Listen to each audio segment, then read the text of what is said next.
So we're gonna pretend like there is an apocalypse. For the video, I said zombie apocalypse, but it could be any sort of apocalypse, any sort of catastrophe that puts you in a position to where you have to bug out, hunt, fish, defend your life, defend your family's life, build shelter, things like that.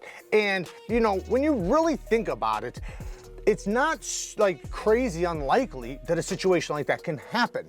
Maybe if the power grid goes out, if there's a huge weather event, an earthquake, there's so many different things that can cause a catastrophe so damaging to happen that it affects your ability to stay where you're at, and you might have to relocate, or maybe it might be very difficult, or there might be a lot of chaos and craziness going on in the world or around you to where you need to act fast, right? So your blade is going to be one of the most important tools you can have in a situation like this. Of course, there's other tools that are also very, very important, but the knife is one of the most important.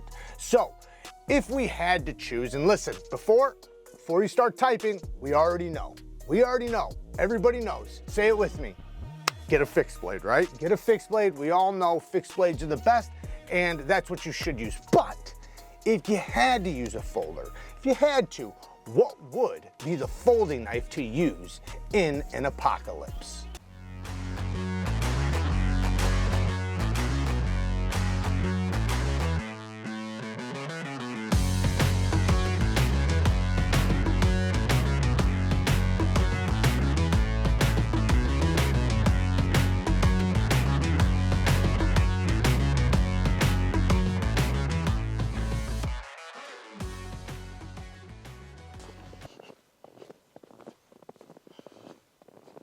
So the knife I'm gonna pick is the Cold Steel Mayhem.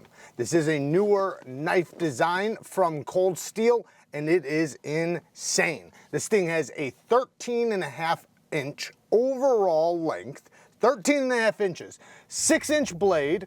It has a 7.5-inch handle, and then it has 170 thousandths blade stock thickness, but the blade is very broad, so while it's thick, very robust, and very strong, it's also still very slicey. And with a handle like that, you have so much reach that, whether you're cutting limbs off of a tree or limbs off of a zombie, you're gonna get some distance with this. The clip point blade makes it really good for thrusting or throwing. It also does work well for chopping because it has that little bit of belly, just enough to where you're really getting a lot of power down into the front area of the blade. The weight on this thing is 13 ounces. Now, the one I'm showing you guys is a special edition one in S35 VN and G10, but they do have, which these are sold out, but they do have the AUS 10 versions, which are pretty much the same thing, just a different steel, and they're using polymer. So this one is, a special edition one. So the action of the Mayhem is actually really good. It's actually pretty easy. I can even technically reverse flick it with a little tiny bit of wrist.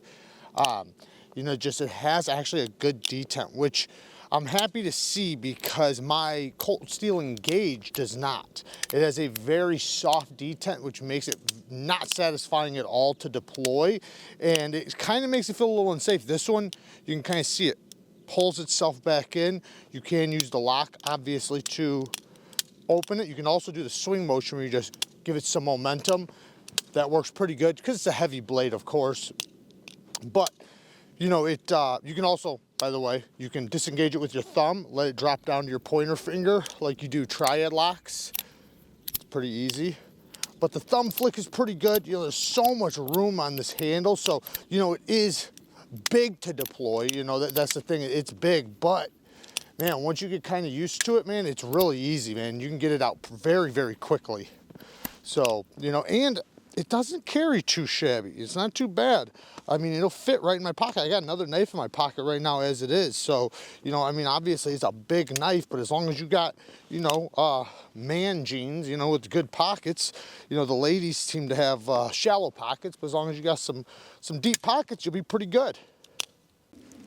Since the knife is not mine, I can't abuse it the way, I'd like to, but I really want to, meaning like it feels like it could handle whatever I'm gonna throw at it. I'm very impressed with just how solid it is. You know, I noticed there was a tiny bit of up and down, but it just opened and closed it a few times and that completely went away. And that was before I ever even started testing it. So it just seems like it's gotten stronger with a little bit of testing. Now I know there is some videos online of some people testing, you know, this locking system on other knives, and through really hard abuse, it did start getting some play. I'm not sure if they fixed that or anything like that. You know, which the Triad lock is well known for being able to withstand that stuff, and it did compete next to one. However, you know, I think for, you know, regular chopping, slashing, you know, breaking stuff down, you know, and things you would actually probably do on a campsite, man, I can't imagine this thing not holding up, you know, especially with just regular, you know, use, you know, like say not batoning, you know, huge logs or anything, but if you're breaking down just little bits of wood, you know, stripping some branches off, things like that, you know, it'll be pretty easy. I was able to chop, you know, pretty thick trees effortlessly. You know, it does have good blade geometry, which is another thing I appreciate, because with a big knife like this, I know they're looking for strength, and I know strength is so important to them. The problem is sometimes that's the downfall on the knife, because the blade stock will just be entirely way too thick for it to be a good slicer, or for it to, you know, actually pass through things in a knife-like way, you know, not like an axe.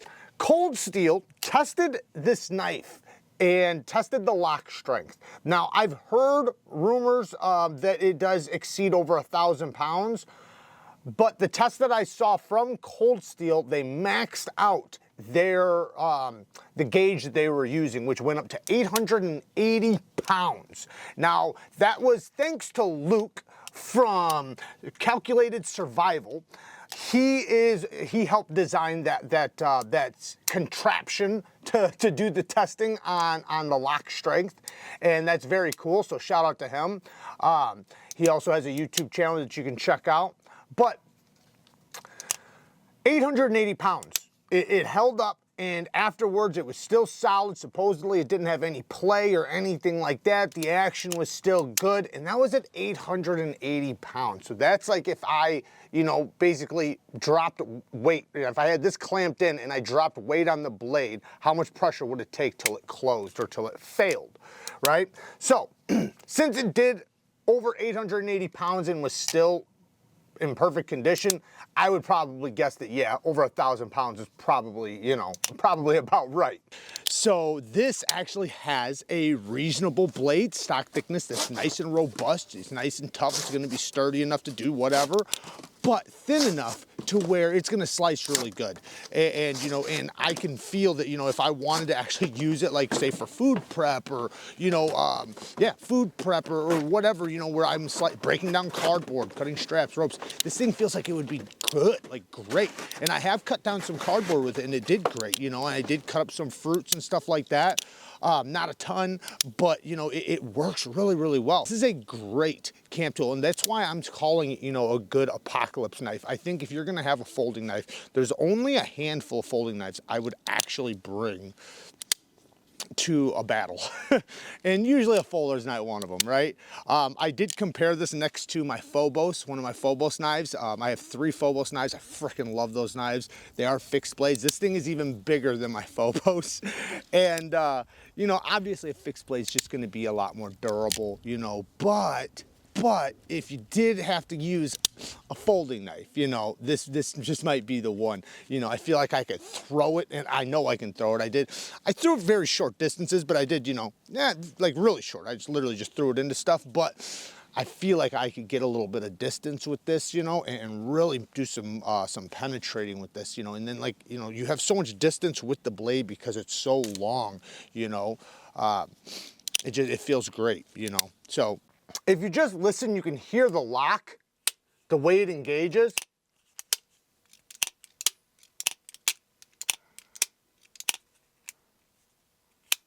It has a really loud lockup, which reassures you that that thing is engaged.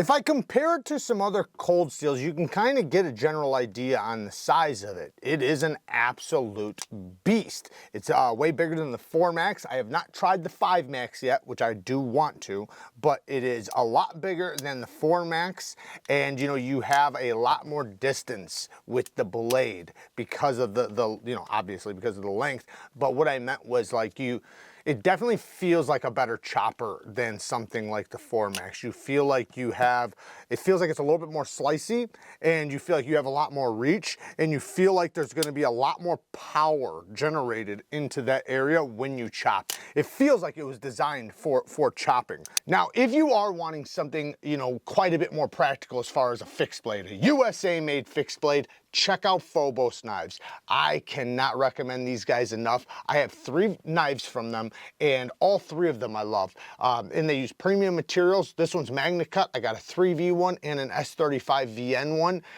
Just, you know, the handle, the ergonomics, the fit, the finish, you know, you can really tell these things are built for toughness and also cutting performance. So they have the best of both worlds. This is something that really does feel like it could survive an apocalypse and serve you very well at the same time. Because it's one thing for a tool to make it through. It's another thing for it to be a tool that you love and adore and use constantly. So definitely check out FOBOS knives. I'll try to link them down in the description for you guys. I do have to thank ALICORD PARACORD for sending this knife for me to check out. They've been a huge supporter of the channel, and Alice does have a business doing paracord stuff, so she does all different types of stuff in paracord, and I actually have a discount code for $5 off if you spend over $15 with the code BANGGANG. All caps lock. I'll link everything down in the description for you guys. So check out what she's doing. She does have some awesome stuff, and she's just an awesome person in the community, her and her husband. So I do want to thank them for allowing me to check out one of their awesome pieces. Negatives. Let's talk about some negatives. So some negatives. One, the T6s. I wish this was T8s. It's T6s all the way around except for the pivot. And, you know, I would just wish it was T8s all the way around. You know, it's a hard use knife, it's a tough knife. Give us T8s. You know, it just makes more sense. They're bigger hardware, it's tougher hardware, it's a tough knife. You know, just makes sense. And, you know, I just don't like the thought of stripping us some T6s. Anyways, not a deal breaker, but a nitpick. The next thing is, you know, and this isn't a negative, but it's just an observation. You do kind of have to have wide hands to roll that sucker around. It's a big knife. It's pretty wide right here. Now, I can do it, but if I'm down low, I'm gonna hit right here. So when I go to open, I'm gonna hit there. So you kind of got to get the right grip to roll it around. Now, you can just flick it, but still though. So, you know, just know that it's a big knife though. So these are the things that come with a big knife like this. You know, it does have steel liners, and there is lots of milling on the inside, but the handle on the ones that are available are polymer. I wish they were G10. It's $230. Now, for $230, listen, you're getting a lot for your money, and I freaking love this thing. I think this thing's awesome. You know, like I said, I'm thinking about buying myself one. But that is a heavy price for AUS 10 steel and polymer and steel liners, even if it is made in Taiwan.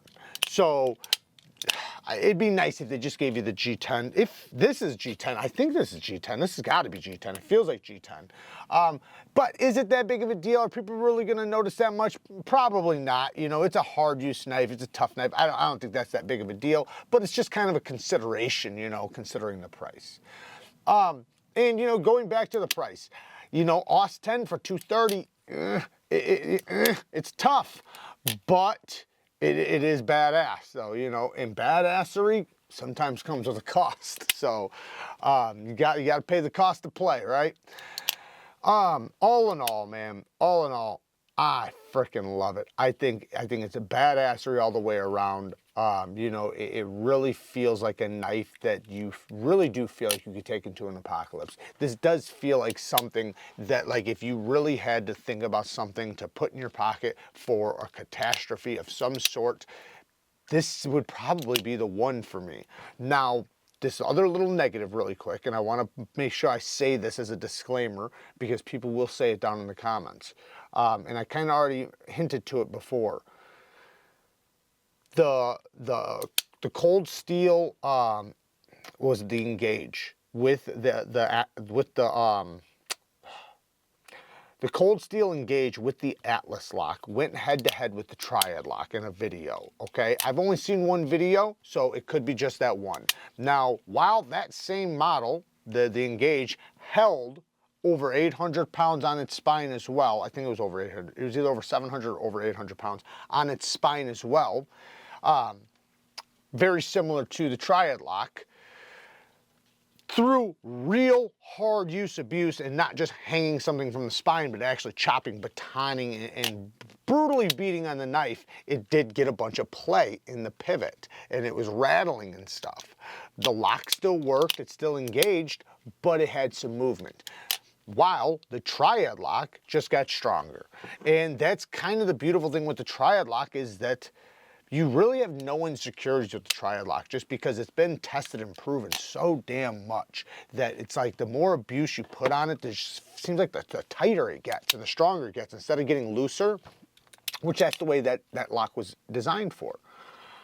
This one is supposed to be similar to that, and it is stronger if you hang something from it, but as far as long-term abuse and, you know, and beating and batoning and all of that, I don't know. You know, I don't, like I said, I've seen the one test, and I hate to paint the entire Atlas lock on one example, rather than seeing a bunch, you know, in a row. So I'd love to see more testings where we could see, you know, multiple tests to see if that is something that does happen, and to see if, like, is the Triad lock really the superior lock, or is the Atlas lock the superior lock? I think we need to find this information out. So hopefully somebody winds up doing that video. I wish I could. I'm not sure if I can pull it off, but I'd love to witness it.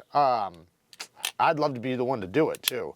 Anyways, so I frickin' dig it, man. I love it. I think it's awesome, man. I think it's nasty. I think it's sick. I think it is definitely something I wouldn't mind having in a zombie apocalypse if I could have a folder, or if I can only have a folder rather than a fixed blade, which, you know, in a lot of ways, once this thing opens up, it feels like a fixed blade. It really does. And I know it's not, but anyways, work hard, stay tough. Until next time, peace.